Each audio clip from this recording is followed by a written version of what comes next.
माऊलींनो आणि वारीकरांनो, आज आपण अशा विषयावर बोलणार आहोत जो प्रत्येक भक्ताच्या मनात खोलवर दडलेला आहे. विठोबाला ध्यानात कसं पाहायचं.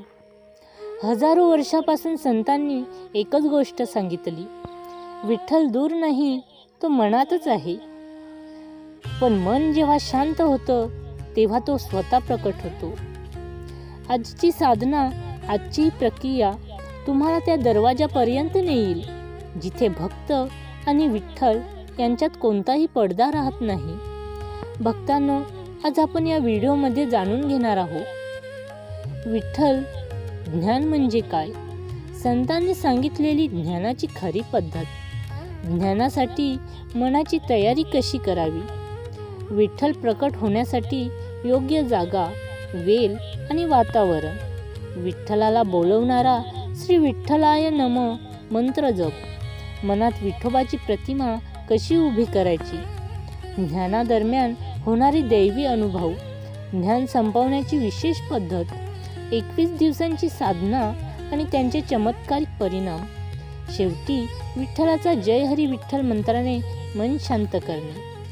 नमस्कार मंडळी, स्वागत आहे तुमचे सनातन धर्म माहिती या भक्तिभावाने ओथंबलेल्या यूट्यूब चॅनलवर.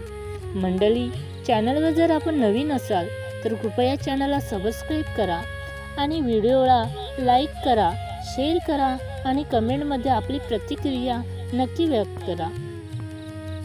पहिला भाग, विठ्ठल ज्ञान म्हणजे काय. ज्ञान म्हणजे डोळे बंद करणं नव्हे, ज्ञान म्हणजे मन स्थिर करणं. विठोबा कुठे आहे? ना मंदिरात, ना मूर्तीमध्ये, ना गाभाऱ्यात.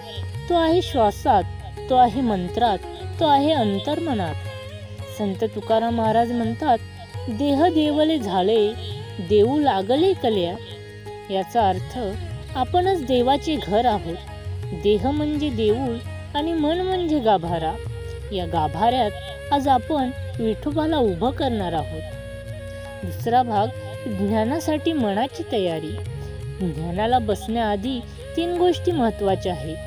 सर्वप्रथम जागा, घरात एक कोपरा जिथे रोज दिवा लावता, जिथे देवाचा फोटो लावलेला आहे, तोच तुमचा ध्यानस्थान. दुसरा, सुवास, तुळशीचे पाने, चंदनाचा वास अथवा धुपाचा सुगंध. हा वास मनाला शांत करून भक्ती वाढवतो. तिसरा, वेळ, सकाळी 5 ते 7 किंवा रात्री झोपण्याआधी मन सर्वात शांत असतं. तिसरा भाग, साधनेची सुरुवात. आता तुमची खरी साधना सुरू होते. बसून घ्या पद्मानासात किंवा सुखानासात. पाठीचा कणा सरळ, हात गुडघ्यावर, डोळे हलकेच मिटा. आता 3 खोल श्वास घ्या. पहिला आत श्वास, दुसरा बाहेर श्वास, तिसरा पुन्हा आत, चौथा पुन्हा बाहेर. मन हलकं झालंय, शांत झालंय. आता फक्त आवाज ऐका. चौथा भाग, श्री विठ्ठल मंत्र हलकेच मनातच म्हणा. ओम श्री विठ्ठलाय नमः. प्रत्येक मंत्रासोबत मनाच्या आत एक प्रकाश पेटत चाललेला आहे. हा मंत्र 21 वेळा म्हणायचा आहे. 21 वेळा म्हटल्यावर मन पूर्ण स्थिर झालंय. पाचवा भाग, आता विठोबाची प्रतिमा मनात उभी करायची. आता तुमचं मन पवित्र आहे. आता आपण विठ्ठलाला बोलवणार. डोळे बंद असले तरी मनात एक मंदिराची कल्पना करा. ते मंदिर आहे पंढरपूरचं मंदिर. गाभाऱ्यात घंटा वाजत आहे, उदबत्तीचा सुगंध भरलाय, वारकरी पासष्टी घेऊन उभे आहेत. आता गाभाऱ्याकडे पहा आणि कल्पना करा, विठ्ठल समोर उभे आहेत. काला साजिरा, कटीवर हात ठेवून, चेहऱ्यावर, कमरेवर हात ठेवून, चेहऱ्यावर मंद स्मित. त्यांचे कंठमणी वाजत आहे, धोतर शुभ्र आहे, डोळ्यात प्रेम आहे, देहातून तेज वाहते आहे. आता तुम्ही थेट विठोबासमोर उभे आहात. हे दृश्य मनात 1 मिनिट धरा. 6वा भाग, विठ्ठलाशी संवाद.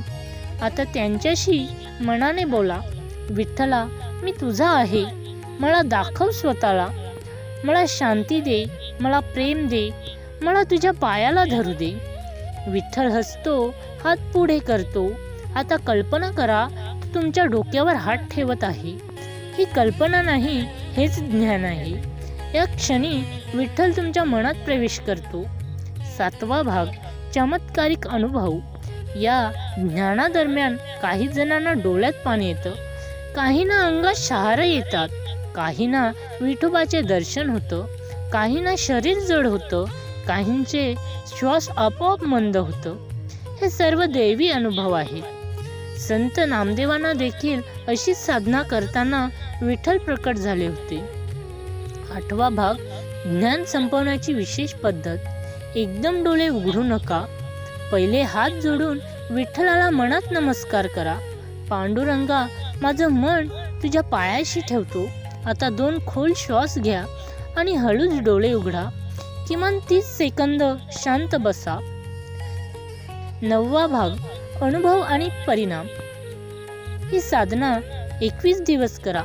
मन शांत होतं, राग कमी होतो, घरात शांतता वाढते, चिंता नष्ट होते, झोप सुधारते, भीती दूर जाते आणि सर्वात महत्त्वाचं, ज्ञानात विठ्ठलाचं दर्शन आपोआप होतं.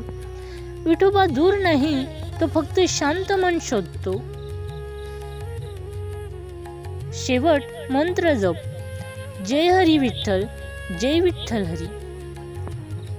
विठ्ठल भक्तांनो, जर ही साधना ऐकताना तुमचं मन थरारलं असेल, आत शांतता आली असेल, डोळ्यात पाणी आलं असेल, किंवा जरी एक क्षणासाठी का होईना विठोबाची छाया मनात उमटली असेल, तर हे जाणून घ्या, ही साधना अपघाताने तुमच्यापर्यंत आलेली नाही. विठ्ठलानेच तुम्हाला इथे आणलं आहे. आजपासून दररोज 10 मिनिटं ही साधना करा. त्यांचे परिणाम तुम्हाला स्वतः जाणवतील.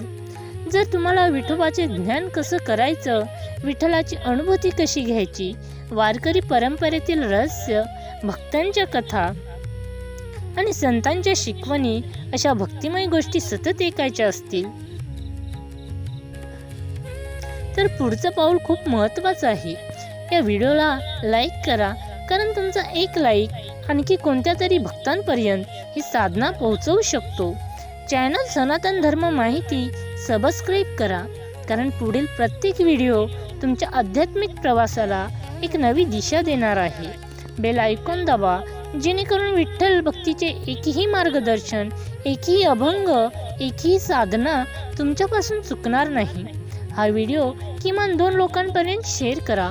कदाचित त्यांच्या आयुष्यातील सर्वात कठीण काळात विठोबाची ही साधना त्यांना शांतता देईल. आजचं शेवटचं एकच वाक्य, विठोबा मनामध्ये आहे, पण त्याला जागं करण्याचं काम तुमच्या एका क्लिकने सुरू होतो. जय जय रामकृष्ण हरी, जय श्री हरी विठ्ठल.